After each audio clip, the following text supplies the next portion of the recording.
பயன்படுத்திய வாகனத்தின் நிலையை நான் எவ்வாறு மதிப்பிடுவது மற்றும் ஏலத்தில் அல்லது நேரடி விற்பனையில் நியாயமான விலையை பெறுவதை உறுதி செய்வது.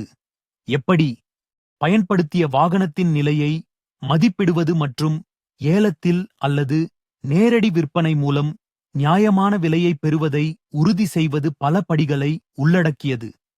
நீங்கள் அதை எவ்வாறு திறம்பட செய்யலாம் என்பது இங்கே. படி 1. உங்கள் ஆராய்ச்சி செய்யுங்கள். சந்தை மதிப்பு சரிபார்ப்பு போன்ற இணையதளங்களை பயன்படுத்தவும். சமில்யின் அல்லது மற்றவை ஒத்த வாகனங்களின் விலைகளை ஒப்பிடலாம். நியாயமான விலையை மதிப்பிடுவதற்கு சமீபத்திய விற்பனை அல்லது பட்டியல்களை தேடுங்கள்.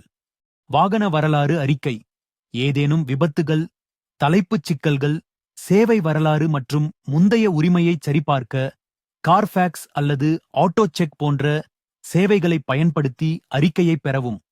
படி 2. உடல் பரிசோதனை. வெளிப்புற ஆய்வு, துரு, பற்கள் அல்லது வண்ணப்பூச்சு முரண்பாடுகளின் ஏதேனும் அறிகுறிகளை பார்க்கவும். டயர்களின் நிலையை சரிபார்க்கவும். ட்ரெட் உடைகள் உள்ளதா என பார்க்கவும். மற்றும் பிரேக்குகள், தடிமன் மற்றும் உடைகளின் அறிகுறிகளை சரிபார்க்கவும். உள்துறை ஆய்வு, இருக்கைகள், டேஷ்போர்டு மற்றும் பிற பரப்புகளில் தேய்மானம் உள்ளதா எனச் சரிபார்க்கவும். விளக்குகள், ஜன்னல்கள் மற்றும் இன்ஃபோடெயின்மென்ட் சிஸ்டம் போன்ற அனைத்து மின்னணு சாதனங்களையும் சோதிக்கவும். ஹூட்டின் கீழ் தூய்மை மற்றும் நிலைகளுக்கு திரவங்களை, எண்ணெய், குளிரூட்டி, பரிமாற்ற திரவம் பரிசோதிக்கவும். கசிவுகள், அரிப்பு மற்றும் பெல்ட்கள் மற்றும் குழல்களின் ஒட்டுமொத்த நிலை ஆகியவற்றை பார்க்கவும். படி 3. டெஸ்ட் டிரைவ் செயல்திறன். அதிர்வுகள், சத்தங்கள் மற்றும் பதிலளிக்கக்கூடிய தன்மையை சரிபார்க்க பல்வேறு வேகங்களில் வாகனத்தை இயக்கவும். பிரேக்கிங் மற்றும் ஸ்டியரிங். வினைத்திறனுக்காக பிரேக்குகளை சோதித்து ஏதேனும் அசாதாரண ஒலிகளை கேட்கவும்.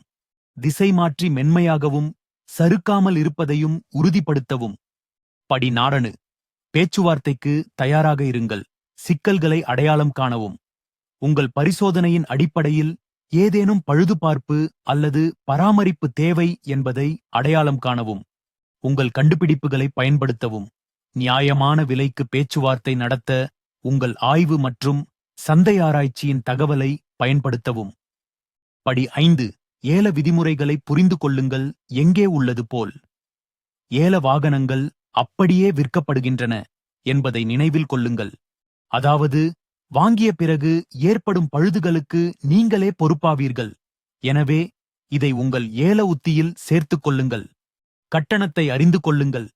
உங்கள் ஏலத்தை திரும்பப் பெற்றால் வாங்குபவரின் பிரீமியங்கள் அல்லது ரத்து செய்தல் கட்டணங்கள் போன்ற ஏலச் செயல்பாட்டில் உள்ள கூடுதல் கட்டணங்கள் குறித்து எச்சரிக்கையாக இருங்கள். படி 6. ஒரு முடிவை எடு. உங்கள் ஆறுதல் அளவை மதிப்பிடுங்கள். உங்கள் ஆராய்ச்சி மற்றும் ஆய்வுகளை மேற்கொண்ட பிறகு வாகனத்தின் நிலை மற்றும் விலையில் உங்களுக்கு வசதியாக இருக்கிறதா என்று உங்களை நீங்களே கேட்டுக்கொள்ளுங்கள். தேவைப்பட்டால் விலகிச் செல்லவும். ஏதேனும் தவறு ஏற்பட்டால் விலகிச் செல்வது அல்லது மற்றொரு வாய்ப்புக்காக காத்திருப்பது சரி என்பதை நினைவில் கொள்ளுங்கள். முடிவுரை வாகனத்தின் நிலை மற்றும் விலையை புரிந்து கொள்வதற்கு நேரம் எடுக்கும். ஆனால் இந்த வழிமுறைகளை பின்பற்றுவது தகவலறிந்த முடிவுகளை எடுக்க உதவும். ஏதேனும் குறிப்பிட்ட வாகனங்களை மனதில் வைத்திருந்தால் அல்லது குறிப்பிட்ட ஏலச் செயல்முறையை பற்றிய கூடுதல் தகவல் தேவைப்பட்டால் தயங்காமல் கேட்கவும். நீங்கள் எந்த வகையான வாகனத்தை பரிசீலிக்கிறீர்கள்?